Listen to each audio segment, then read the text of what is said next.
You know the figure that in the last 1,000 days, Russia only captured 1% of the occupied territory of Ukraine, and this despite more than a quarter of a million Russian lives lost on the battlefield. And Russia is increasingly economically under pressure. If you look at the interest rates, they are at 17%. Inflation is well above 10%. And I believe firmly that we are at a moment where decisive action on our side can lead to a turning point in this conflict.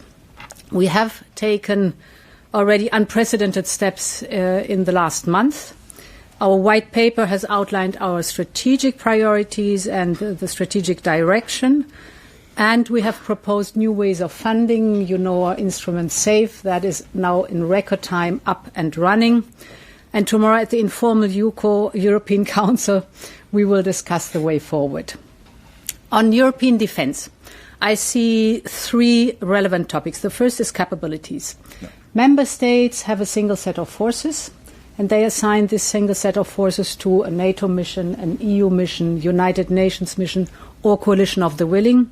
And therefore, in close cooperation with NATO, we need capabilities that are interoperable, most important. And to achieve this, we need more joint procurement. The second is we need defence flagships. If you look at the flagship project Eastern Flank Watch, for example, we need to act now. Europe must deliver a strong and united response to Russia's drone incursions at our borders. And that is why we will propose immediate actions to create the drone wall as part of the Eastern Flank Watch. We must move together forward with Ukraine and with NATO.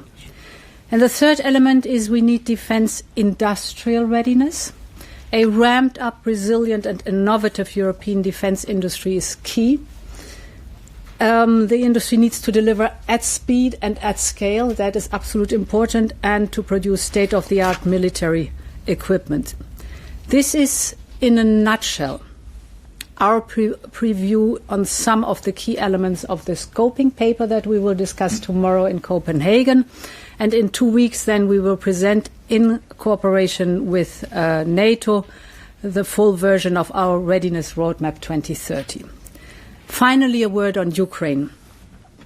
We have advanced on several work strands. The first is we are increasing the economic pressure on Russia. The sanctions are working. If you look at Russia's GDP last year in 2024, it was 4.3%.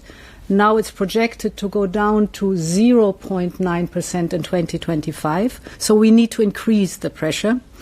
And to this end, we have proposed a new sanctions package with robust measures on energy, financial services and trade. Most important, one key element is the prohibition of LNG imports from Russia to the European Union.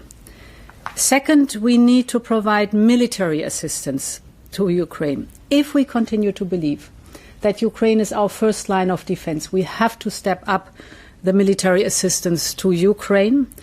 Therefore, concretely, we have agreed with Ukraine that a total of 2 billion euros will be spent on drones now. This allows Ukraine to scale up and to use its full capacity, and of course it will also allow the European Union to benefit from this technology. However, we need a more structural solution for military support. And this is why I have put forward the idea of a reparations loan that is based on the immobilized Russian assets. Very good. The loan would not be dispersed in one go, but in tranches and with conditions attached. And we will strengthen our own defense industry by ensuring that part of the loan is used for procurement in Europe and with Europe. Importantly, there is no seizing of the assets. Ukraine has to repay the loan if Russia is paying reparations. If Russia is paying reparations, the perpetrator must be held responsible.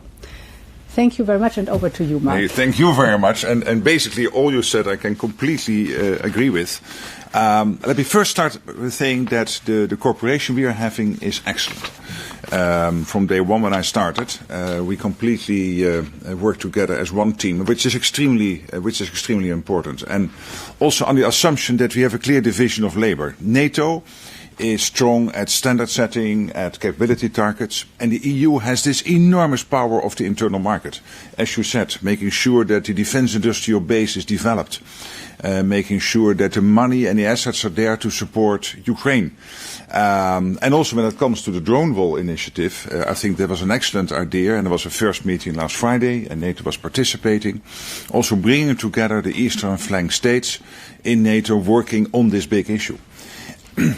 And why is that important? Because first of all, we have to keep our skies safe. And we have seen over the last couple of weeks what happened with the drones in Poland, the MiG-31s in Estonia, but also what is happening now in Denmark. In Denmark, we are still assessing what is behind it. But when it comes to Poland and Estonia, it's clear that it is the Russians. Still, we are assessing whether it is intentional or not. But even if it is not intentional, it is reckless and it is unacceptable. So we need to protect our skies. So the drone wall initiative is timely and necessary. Because in the end, we cannot spend millions of euros or dollars on missiles to take out the drones, which are only costing a couple of $1,000s. So we need the drone wall. But also when it comes to Ukraine, as you said, Ursula, it is our first line of defense. We are helping the Ukrainians because this is about our values, but also about, indeed, first line of defense, our collective safety. So it is crucial that they sustain in the fight, so we keep supporting them. The Americans have opened again the floodgates through the Pearl Initiative of their lethal and non-lethal weapons. I think that's extremely important, paid for by allies.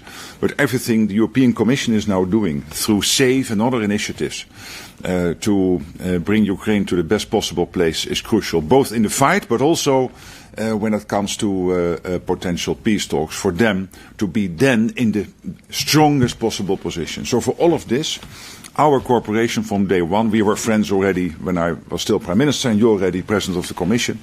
It's really, really wonderful. And we do this at all levels, I can assure you. This is not just the President of the Commission and me, but in NATO and EU at all levels we work together to make sure that we make maximum use, leverage each other's strength in this whole endeavor. So thank you again. And also for hosting me today. Yeah, let's go to the